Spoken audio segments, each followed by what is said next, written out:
So to start, I will just give a little kind of synopsis of the WIC program. So we are the Special Supplemental Nutrition Program for women, infants, and children. We serve income-eligible Oregonians who are pregnant, postpartum, as well as infants and children up to the age of 5. And we kind of have 4 pillars or 4 areas of service in the WIC program. That's nutrition, education, and counseling, as well as breastfeeding support. We provide a tailored food package to each participant so that they can use their eWIC card at the grocery store to buy healthy foods. And we also provide referrals to other health and community services. So we do have WIC agencies in every county across the state of Oregon, as well as 2 tribal nations. As you can imagine, we receive referrals from a variety of different sources, including healthcare providers, community organizations, word of mouth. We also have a state interest form on our website, as well as the ONE system. So to kind of jump into what that looks like from the ONE system, if an applicant is filling out their application and they're categorically eligible for the WIC program, a box will appear that they're able to check, indicating that they're interested in the WIC program. And then DHS actually manually runs a report for us once a month, sends that report to the state WIC agency. So I'd like to tell you a little bit more about our process once we receive that referral and how that's disseminated to local agencies. But I'd just like to open it up and ask you if you have any feedback, again, coming from applicants, or if there's anyone kind of working in the field that's working with folks who maybe indicated that they're interested in receiving more information from the WIC program but haven't heard back. If you'd just be willing to share either by coming off mute or in the chat of any of your experiences or anything that you've been hearing about this process. Gabby, please. Helen, thank you. Just a quick question. Can you explain to me again from the ONE system, where is that option that people can select if they are interested? Yeah, so I don't have all of the specifics on how that box is populated, but it sounds like if there's an applicant going through and maybe they are pregnant or they have children under 5, it sounds like that box will automatically populate for them so that they're able to check it to say, yes, please refer me to the WIC program, or I would like to receive more information from the WIC program. Yes, thank you. Okay, great.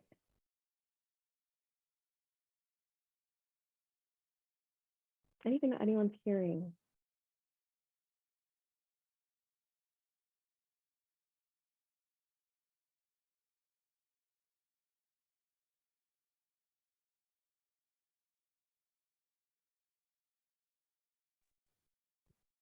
I see in the chat. James, can you answer Gabby's question? Hi, Gabby. And I was just about to hit enter saying I couldn't answer any better than Ellen. I'm a little fuzzy as to exactly where, but I do know we worked with the WIC team to make sure that report was available. And I know occasionally well, I should say occasionally, once we had some feedback wondering if, someone had checked the box and hadn't heard, but I think there's a little bit of a delay. The report is run once a month, so it could be a month delay, and then of course it goes to WIC and they have to disperse it to all their different people, and so sometimes there's a little bit of a delay to get the word out. And I see Beth has her hand up though. Thank you. I guess we don't. I'm sorry. I know you're looking for input, and we actually don't hear a lot from people. I'm from Oregon Law Center and work with legal aid as well. We don't hear a ton about the WIC program, to be honest with you. But I'm wondering if the ONE system offers information about WIC, or like you're saying, a pop-up saying, oh, you may be eligible for go here to ask if someone is rejected for eligibility for SNAP based on immigration status, for example, or if the other context I can imagine it coming up in is when there's like a family of let's say a family of 4, a mom who doesn't have the immigration status to get SNAP, but has young children who do have the immigration status to get SNAP, but if the mom is pregnant or if the kids are under a certain age, then is there any way for the one system to say, you as the parent might be eligible for WIC, here's where you can go? Does that happen if people are, do you know what I mean? If there's a mixed status family, so the household size is not the same as the benefit group size. That sounds like an excellent suggestion, because I suspect that does not happen.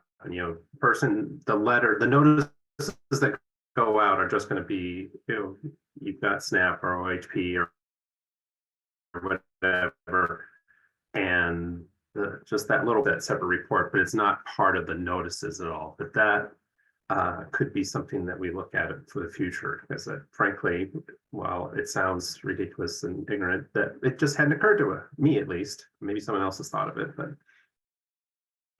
Well, thanks for taking it back as an idea, even if it's just a box saying, hey, you might be, it might be hard, like you might not know if the person's pregnant or not. You should, I guess, but you might not know. But the one system does know the ages of the kids. And so either way, just having a, hey, did you know if you're this or this, irrespective of your immigration status, you may qualify for WIC. Here's where you go. Sounds great, because it's such an important program. James, maybe could you just go back and ask when that WIC box pops up in the application and how that works? Because maybe it's offered to everybody and there may not be any logic behind it at all. And folks can click if they're interested or not. It could be like that too. So maybe we could find that out. And if there is logic, then it would make sense what Beth was asking about, that we would try to update that. But I'm guessing there's no logic behind it. No, definitely worth looking into. Well, I suspect there is logic, because okay. Heaven forbid we don't have logic around everything, but but it is a good question to try to figure out exactly when it pops up, and if it would have an educational component for people who might otherwise be ineligible for other programs, but eligible for WIC.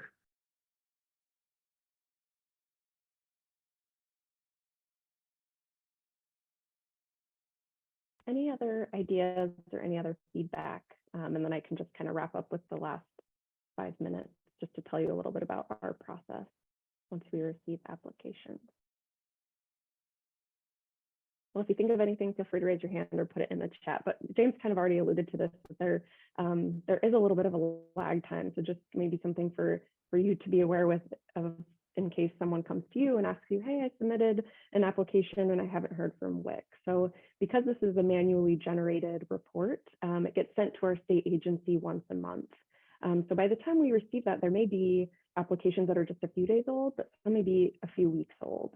And then our data specialist kind of does their magic and kind of compares the report that we get to our data or our management information system to determine who filled out an application but is already on the WIC program, just to provide that additional information on the report. One important thing that I didn't mention is that per month we actually receive 600 applicants that we then have to kind of look through and compare to our own data system. So once we do that, we actually divide the report for each local agency. So divide it into 34 different spreadsheets that then are sent out to each local agency. Once it's at the local agency, it kind of just depends on their own staffing and bandwidth and their own kind of processes that they follow to provide outreach to these applicants. And once they make contact with these applicants, they then kind of do a phone pre-screen where they kind of talk high level about household structure, income, and then hopefully schedule an appointment to bring them on the program. So this, from the time we receive the report, or actually the time that an application is filled out to the time that a local agency is reaching out to these individuals, there may be 6 weeks that have gone by. We're getting more efficient, and we're trying to move this process along a little bit quicker, but there's only so much faster that we can go. So I guess that's where, just with a couple minutes remaining, if there's any ideas or suggestions or maybe opportunities for improvement, Julie, go ahead. Hey, Ellen, I did see in the note from Beth in the chat, she was asking about an expedited, but wanted to note whether we could also share beyond the one system, share our quick and easy referral site, where if you were seeing someone, Beth, in your case, and you knew that they could really benefit from WIC and benefit from WIC now, that works in a similar way, but without the delay, that there's a referral, you can put that right in. We just need basic contact information, and that might be a way to solve that problem as well. If I'm understanding your question correctly, Beth, sort of the how do we get someone hooked up, and then how do we maybe get them onto the program fairly quickly? Is that what you're asking? Thanks. It is, yeah. And what is the are you referring to a specific process of like a direct referral? Do you because if you did, I missed it. What the opportunity? Yeah, there's something, and Ellen can follow up on this, but where we have a site, little website that has a referral form right on it, and so either you can self-refer or you could put a refer in for someone, and we would get that in real time, and then send that out to the local agency, if that makes sense. There, Ellen just put it in there. I appreciate that. So that's something, again, someone can refer themselves, or you could put that on their behalf. And we really just need basic contact information. And then of course, what language they'd need someone to contact them with, if that helps. Thank you so much. Thanks. Great. And with that, we're at time. I'll just drop my email address in the chat as well in case there are any other thoughts that come up. Well, thank you so much for your time. I appreciate it. Thank you, Ellen. So we brought Ellen in today to talk to you about the process, because there were some questions that came up when we had our Vision into Action listening sessions. We had some breakout sessions during this partner call. We also had a community voice kind of special set aside meeting to hear folks' thoughts, and there were questions about that. So that is why we brought Ellen in, and so that's kind of what caused us to reach out and ask that specific question instead of maybe a presentation on what WIC is directly. So that's where that came from, and that's a great lead in to our next presenter. So up next we have Patty, who's going to give us an update on Vision into Action and where we have gone since those breakout sessions that we had with you. Good afternoon, everyone. Patty and Fred, I usually see programs. I've spoken with you in the past, and I have a very active cat at the moment, so you'll see a lot of my my black cat here. I wanted to circle back because at our last meeting in January, Claire Seguin, who's the director of self-sufficiency programs, talked a little bit about the vision and the direction that self-sufficiency is going. And I wanted to circle back and provide an update to you today. It'll be very brief, but I wanted to touch on three things. First, what is it and why should you care? And second, a little bit of a glimpse into how your feedback really has helped us make a difference as we're developing this strategy. And then finally, what you can expect going forward and next steps. So I'll try to do all of that in 5 minutes. As you recall, ODHS is consolidating all of our eligibility services. So James, it represents the Oregon Eligibility Partnership, which manages, as he said, the one system. We're going through a transition this year. So self-sufficiency used to manage all of that. And now all of ODHS's and some of OHA's eligibility work is going into one program area. So big changes for self-sufficiency. So if we're no longer doing eligibility, what do we do? And so that really is what predicated us to saying, we really need to have a very clear idea and a clear commitment to what our role is. And what we are saying is that we are committed to economic stability. So working alongside all of you as our community partners, working alongside all of our other ODHS programs, the 9 tribes of Oregon, and the people we serve, to end poverty in Oregon. That's our audacious goal. We really want to focus on how do we support people to go upstream and look at how do we prevent people from being in poverty in the first place.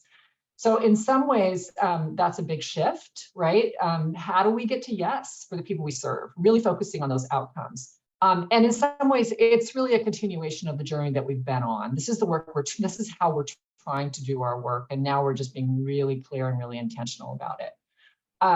Our role going forward, as we eventually, complete this transition, will be to focus more on coaching, on navigating. So I think you've probably heard or seen, our role as family coaches. Really working with individuals to identify what their goals are, what the barriers are that they're facing, and come up with a plan together on how to achieve well-being for that individual or their family. So the end goal is really focusing on better outcomes for the people we serve. That's our vision. So your input made a difference. So thank you to the many of you that provided feedback. Last fall, we had several breakout discussion sessions in this meeting. We had a community forum that was a separate opportunity in November. And then we also had a community partner survey that many of you provided feedback on. And so I just wanted to give you a sense of what we did with that. We tracked a lot of streams of input, both all of those sources that I talked about. We also had a lot of staff input, both from eligibility staff and from SSP staff in other roles. We looked at a lot of best practices and at ODHS guidance to come up with the actions that we're putting in our draft guide. So really, the majority of the actions, what we've also done is, as we were trying to get to what are our priorities, we created a worksheet where we were really tracking where did we get this input from, and I'm happy to say that really the majority of the actions that we're proposing came at least in part from you. And they were mirrored by SSP staff. And I think that's an important thing to note. I feel like our service delivery staff really get it. And they're the ones who are also, very much in line with what the feedback that you gave us. Here's some examples of some actions that came from suggestions from all of you and that are showing up as our priorities. First of all, just seeking new and more flexible sources of funding, both for individuals, so how do we provide support, concrete supports, but also for contracting. So recognizing that we know that we have needs and we can't do it all. We want to make sure we're being more effective at partnering and contracting with community organizations to do the work. So that was one thing. Continuing overwhelming feedback, of course, right, on eligibility processes, access, how can we streamline, all that work. And we are continuing, that's a priority. We acknowledge that. We want to just note that we're continuing to work with our partners in OEP on that and making sure that we're making progress. And James is going to talk about some things later, so that's exciting. Culturally responsive resources. So making sure that when we are entering into contracts, that we're looking at who are we serving, who are we not serving, and making sure that we're making that extra effort to contract with culturally specific organizations. Improving individual and family engagement. You'll hear a lot more about expanding that family coach role. And potentially not just limiting it to people that have already applied for benefits. So right now we really work with people that receive TANF benefits. What if we, could go upstream and really look at before people enter into the system? Is there a way that we can provide that coaching support? Couple more. Trauma-informed and empathy came through a lot. Both from you and from staff. So we really want to emphasize the importance of making sure that our staff receive training, that they are trauma-informed, that they also have the skills, right, that the interpersonal skills when they're working with individually with people. Improving SSP staff knowledge, how can they access and provide community resources for referrals? And then finally, making sure that our community engagement practices are consistent and that they're supported across districts and local offices. We want to make sure that it doesn't mean it has to look exactly the same, but we want to make sure we're hitting the same standards. So those are some examples.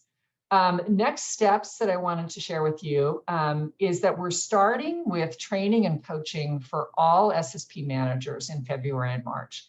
The reason for that is that as with any kind of major change or shift, or especially culture change, really does require buy-in, making sure that people really understand and have the support they need. And so what we wanted to do, we want to implement this right. We know that culture change takes time and that we're not going to get there by just providing a plan. So really spending a couple of months working with managers, making sure they're all clear and that they are supporting staff as we roll this out. And then we'll be sharing the guide with staff and then bringing this back for more detail for you in April. What we'll be looking for from you starting in April is really additional feedback. We really look at this guide as it's not set in stone. It really is, it will evolve as we learn more and as we can learn from each of you. So we would appreciate continued feedback on our priorities and make sure that we're in alignment.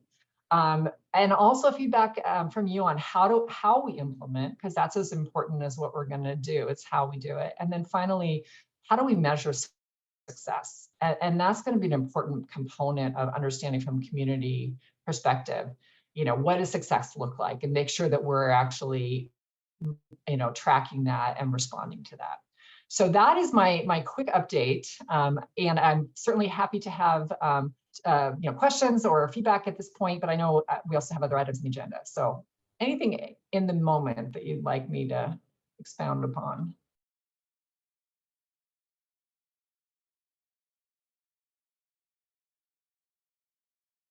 All right, I'll put my email in the chat, and if you have any additional thoughts that come to you later on, feel free to reach out to me.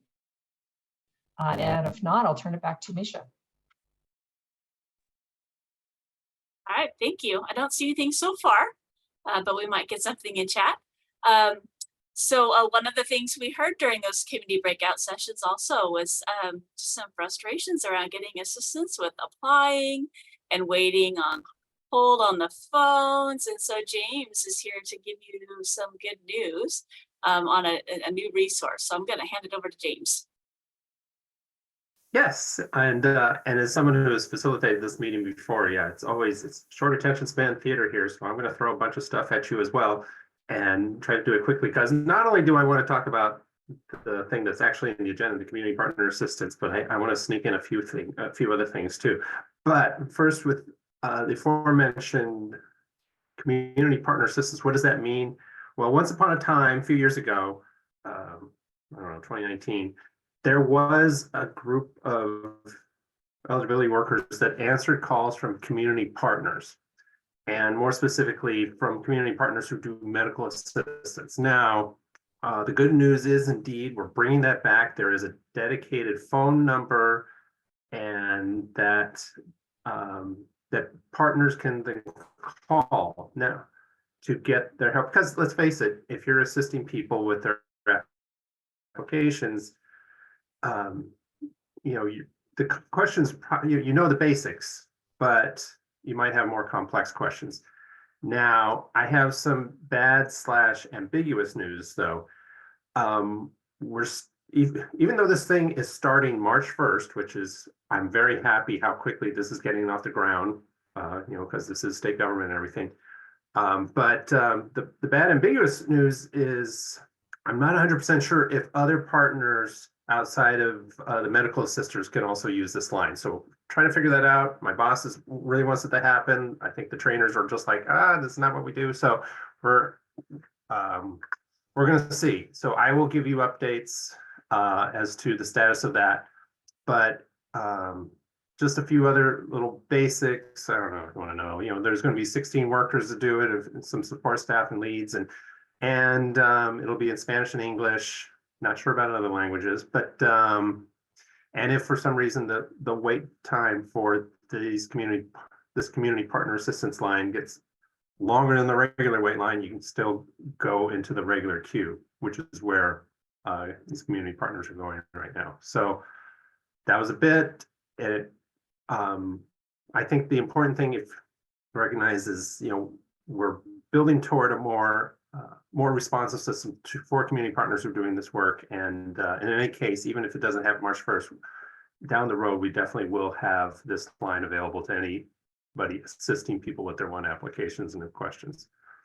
The other thing I want to sneak in, even though I think I'm already over time, is we have another one of these one office hours where you got questions about the one system. Well, and I'll drop it after I talk. I'll drop it in the chat because I realized I forgot to put the time for this meeting. But it's going to be March 1st, and we'll talk a little bit at the beginning, but it'll just be an hour devoted to people's questions. So I know we've been hearing about this from the college navigators, and so we're bringing it back, and hopefully this will be a bi-monthly program. So, because in my opinion, and I think I'm on the mild end of this in this crowd, is we got to do a much better job of helping you as a community partner understand the one system and figure out how to help people apply for it. So this is mainly directed to non-medical assisters because there is this a network for questions for them. But in any case, I'll put that in the chat when I'm done. And I have a weird little request. Now, we actually, speaking of the phone system, there's hold messages, all sorts of things like that. We're now doing quarterly reviews. I'm learning this system so we can make changes in the hold messages. And so if you have input on that, and I'm sure people have thoughts, I would be happy to hear it. The next change will be in a few months, but go ahead and let me know. But the thing I need help on is I have heard that the hold music is, for lack of a better word, triggering at this point. And so we would love to change it. And everyone's like, yeah, I should change it. Well, I don't know. I did not expect when I took this job that I would be searching for hold music. And so if you have ideas and suggestions, I would love to hear it because I don't even know where to start looking other than typing it into Google. So let me know. And I had another thing, but I'm going to kick it to our next presenter to talk about our survey that we also would love to get input from you. So I could turn it to Misha, but Adriana, you just want to go? Sure. Thanks, James. I do think, I get the sense that we're all kind of like a little bit short on time, so I'm going to go ahead. But first of all, thank you for inviting me to this meeting. I think, this is not a meeting I usually come to, so I'm just going to do a super quick introduction. My name is Adriana Taylor. I'm a bilingual communications officer with ODHS, and a lot of my work is language access, and it's very specifically right now working for Spanish-speaking communications. So I am here to talk mainly about the Spanish ODHS website, which launched last summer. But since then, we built more content and resources on the site because we wanted to make sure that we are providing language information in an equitable ways, and at least in Spanish being the second most spoken language in Oregon, that folks that want information about our programs or services or resources can have the same level of information that's available in English to have in Spanish as well. And so anyways, at the end of January, we were able to add 65 new pages in Spanish. So now we have a total of 110 pages in Spanish, which is very exciting. And these are pages and content that was not transcribed with Google Translate. It was our team of Spanish speakers that looked at this information, that made sure that it was written in a way that was easier for people to understand and for you as community partners to share. I know that I've heard from other community partners that are like, well, before I had to translate stuff myself when I was talking to a Spanish speaker that wanted information about services or programs through ODHS. So now all of that information is available to all of you in Spanish, which again is something that I'm very excited and proud about. But I wanted to show you a couple, just a couple of features of the Spanish website. And I'm going to try to be just a couple of things I did want to highlight on the site. Can you guys see? Okay, sweet. So first of all, if you're on the regular ODHS, this is how it looks now after the redesign. oh, sorry, I'm actually on the Spanish version of it. But if you were on the English version, which is what probably most people are familiar with, it looks like this. And at the very top, and I should have not done that because my internet is kind of slow. There's this button here that says Sitio en Español. But so you can access it that way, but you can also just type servicioshumanos.oregon.gov, and I'm going to put that humanservices.oregon.gov as an easy link or URL that people can type on their browsers and get to the Spanish site. So just wanted to show a couple of things. It has very similar information as the English now. So if you click on I need help, it'll show you the same categories of all the different services that people or information that people can look for. They're very similar as on the English to the ones that are down here. It also has the search bar in Spanish, so people can type in Spanish what is it that they're looking for. For example, SNAP,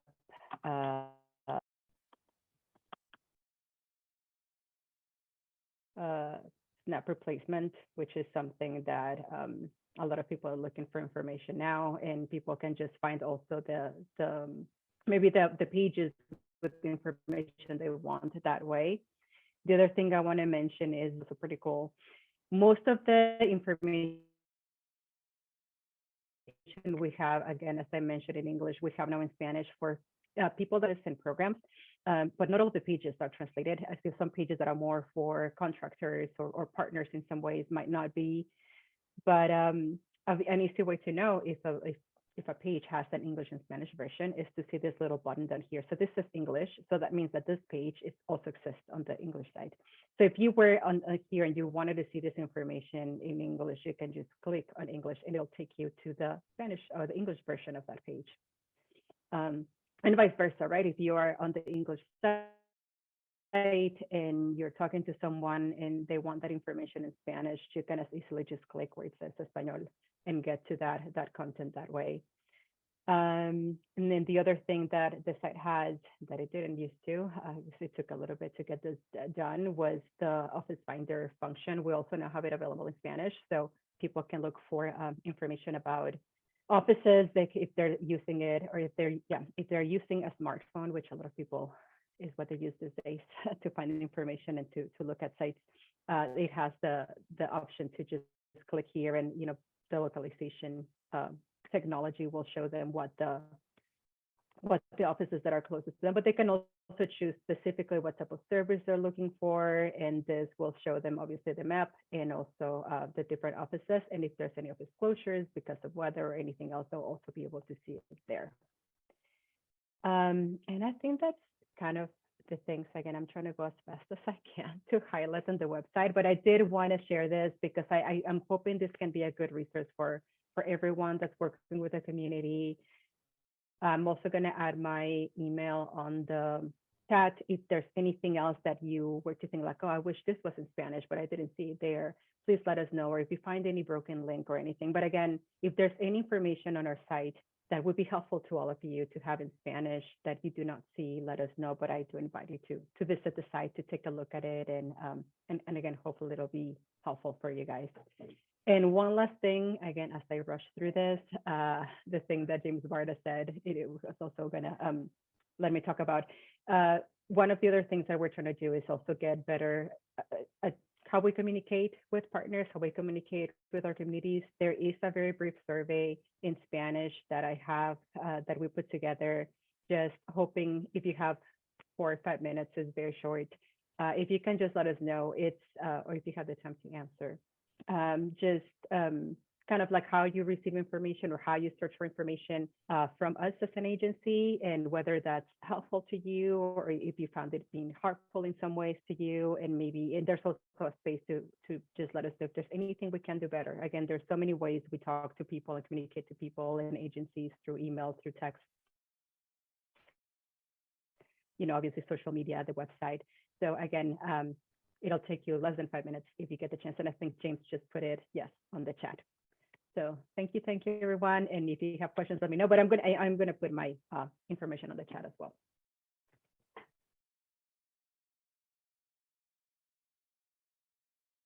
All right, thank you so much. I was wondering what survey he was talking about when he said that, because I wasn't expecting that, but that sounds awesome. think that's real important to find out how that's working for folks. I know we've received some feedback, so this will be great. All right, so we are on to session update. I know many of you are probably wondering what's going on with that. So I'm going to go ahead and hand it over to Maria. I saw her come in a while ago. There she is. Maria, the floor is yours. Thanks, Misha. Hello, everyone. This is not my first meeting, but let me reintroduce myself. My name is Maria Klimenko. I use she, her, Anna pronouns, and I'm the legislative analyst for self-sufficiency as well as VR. So for those of you that don't know, short session kicked off on Monday. So it's been a bit of a condensed, intense couple of days. But I'm here to give you an overview of some of the things that we're tracking for self-sufficiency programs. So we actually have 2 budget requests. I know that I presented on SCBT previously, but one of those is a request to the Ways and Means Committee to be able to operate summer EBT. So this is to leverage federal dollars that would help provide a summer food benefit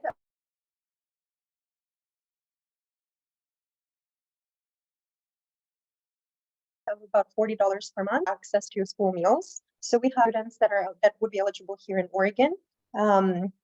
So this is bringing in federal dollars, but we do have a 50% administrative match that we have to provide as a state. So that is our overall ask of the Ways and Means Committee. Currently, we're asking for about 12.5 million. This would be for both 2024 and 2025. And we are working in partnership with ODE as well as OHA to be able to begin administering this program in Oregon. So before I move on, does anyone have questions about summer EBT? Misha, do you see any questions? I don't see any so far. Great. I know that some of you have already been tracking this closely. Looks like Beth may have a question. I'm sorry, I'm slow with my my raising hand button. I've missed a few meetings, so apologies if you've already addressed this, but are you partnering with ODE for the like actual giving out of food? So we have to partner with ODE because eligibility is actually based on participation and free and reduced lunch. I knew about for eligibility. I meant for like the actual implementation, or is there a whole is ODE not partnering for that portion of it? Yes, ODE will be partnering for pretty much everything because we really can't do this without them. They are they have the direct relationships with districts to be able to help us identify eligible students. So we absolutely need their partnership, and our legislative request and funding ask reflects that. Great, thank you. So we will be presenting on this. There's a work session scheduled for Monday in the subcommittee for Ways and Means. So for those of you that would like to watch, the link is going to be available on OLIS. So again, that's the subcommittee for Ways and Means. And I'm happy to follow up with anyone who would like that information, or can pass the information on to Misha if you would like to watch that presentation. So we also have a budget request, which is a cash grant increase for domestic violence survivors. So this is for our TADVS program. So the proposal that we have would use 10 of carryover dollars to increase the cash benefit from $1,200 to $4,500 for a 90-day eligibility period. So this particular grant has not been increased pretty much since its inception, so over 30 years. This did coincide with a Secretary of State domestic violence report, which supports this ask, and it's also in line with one of the governor's priorities. So primarily, we expect people to be using this grant to access housing or really be able to enact the part of the safety plan when housing relocation is necessary. So it's really focused on families that are sort of high acuity in crisis in order to be able to get them into a more stable, safe situation. Does anybody have questions on that piece?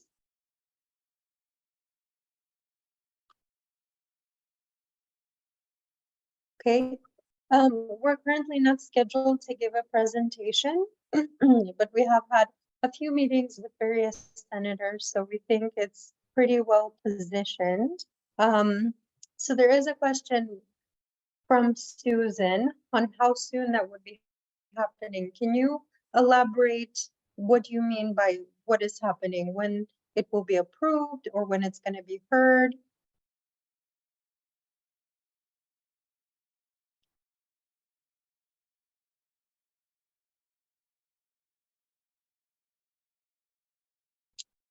So I don't yet know when it will be approved, but we will absolutely know this probably closer to the end of February. In terms of implementation, there are some one system changes required. So even though it will be approved either the end of this month or at the very latest, kind of the beginning of March, because of the required systems changes, we won't actually be able to start rolling out the payment until October. Does that answer your question, Susan?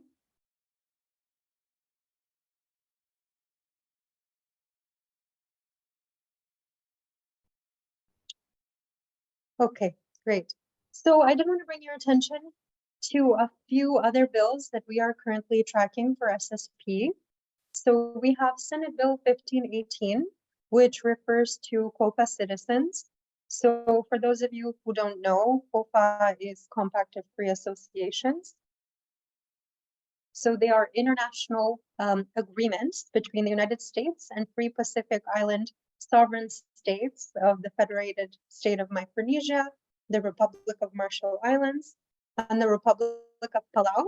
So there have been other COFA bills passed in the state relating to medical benefits, but essentially people who are originally residents of these nations have a free movement agreement with the United States, but they don't enjoy some of the same privileges as US citizens. So this bill would essentially prohibit denial of state services such as SNAP or TANF or disability supports for COFA citizens that are not US citizens. So this was heard this morning. And it has a lot of bipartisan support. So it would have an effect on some of our programs because for those that become newly eligible, there would likely be a caseload increase. But I do think it stands a pretty strong chance of moving forward, especially based on the testimony I heard this morning. So if you're interested to watch that hearing, that was heard this morning at 8 in the Committee of Veterans and World Affairs. Any questions on the COFA bill?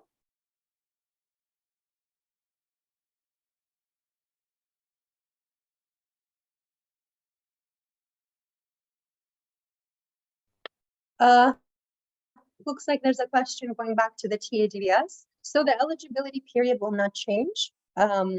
Participants will still be able to access the benefit if needed every 90 days. That particular piece is not going to change.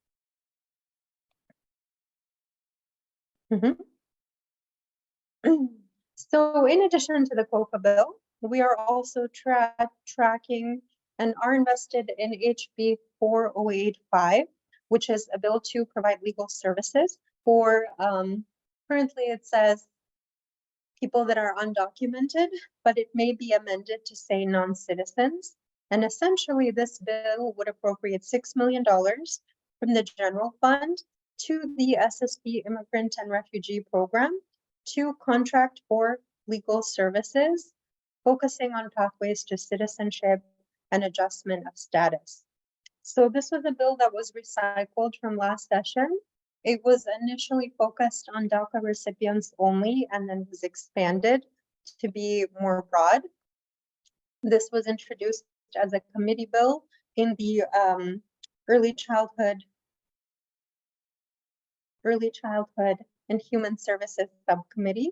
And it was originally sponsored by Representative Ruiz. There are still quite a few amendments in process. And I think there's been a bit of this is a bit of a contested bill between some of the members in the committee. So we are continuing to work on it. It was introduced on Monday, and there's a work session scheduled for next week. So for those of you who don't know, we do receive services from the federal government, from the Office of Refugee Resettlement, and a small portion of those funds is specifically allocated for legal services. Particularly, even if people are refugees or have other statuses, right? It still needs to be adjusted in order to be able to be a resident here. So we're particularly seeing that with our Afghan and Ukrainian populations who are coming here as parolees. So because the ORR funding that we get from the federal government is based on arrival numbers from the year before, we're always kind of trying to catch up to ensure that we're meeting the need. So this is a pretty significant need, and it's of course broader than refugee populations only. It's estimated that nearly 1/3 of people that are undocumented have some kind of pathway in order to receive residency.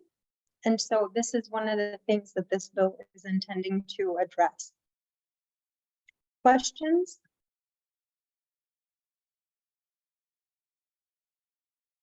Are you sure?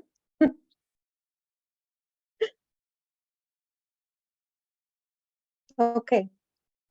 So right now I can't tell for sure how well it's positioned. It is a little bit controversial, just because it would potentially deal with people who aren't documented, for which there is not always bipartisan support. But we have been continuously engaging with the chief sponsor of the bill to kind of say how much we think it would benefit many of the families that we serve.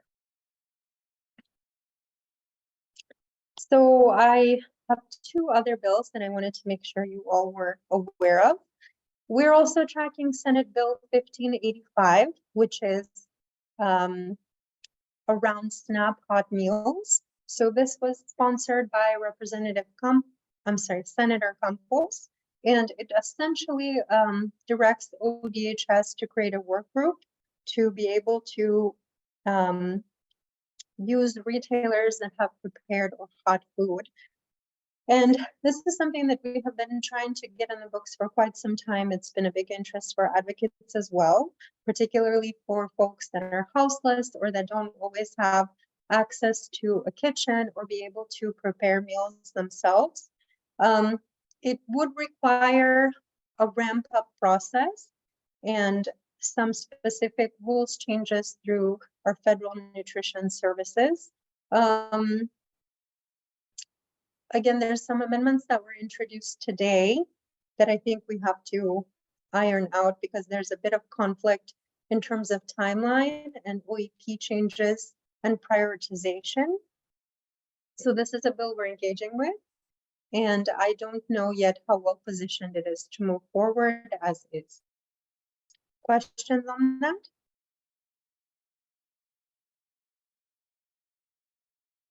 Okay.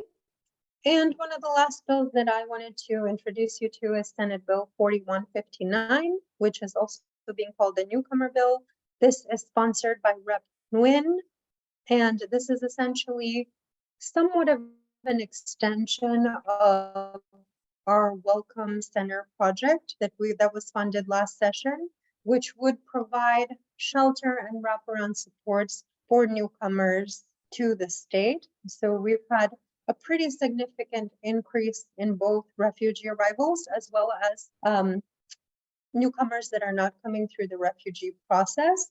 So this bill is asking for $5 million for funds to be directed through the Office of Immigrant and Refugee Resettlement to contract out to various community organizations to provide those supports. And this was introduced just on Monday. It will be scheduled for a work session next week. So I think that concludes my presentation. Please feel free to reach out if you have additional questions. For 3395, yes, I do have updates. So this was passed last session.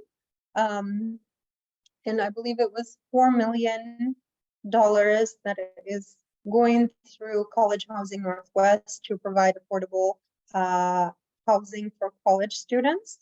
So the funds have come through. The last that I heard, they were finalizing contracts through the Department of Justice. And so that was about 2 weeks ago. So the funds are either about to be allocated to College Housing Northwest, but I know there were a few things that they were working out in the contracts through the Department of Justice. Does that answer your question, Susan?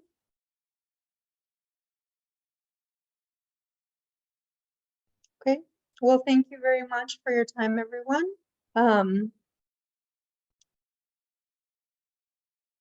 So for those particular funds, we are working specifically with College Housing Northwest.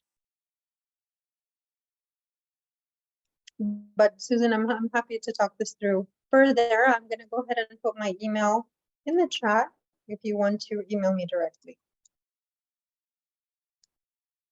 Thank you, Maria. I think that would be helpful. It sounds like you've got some great updates there for her.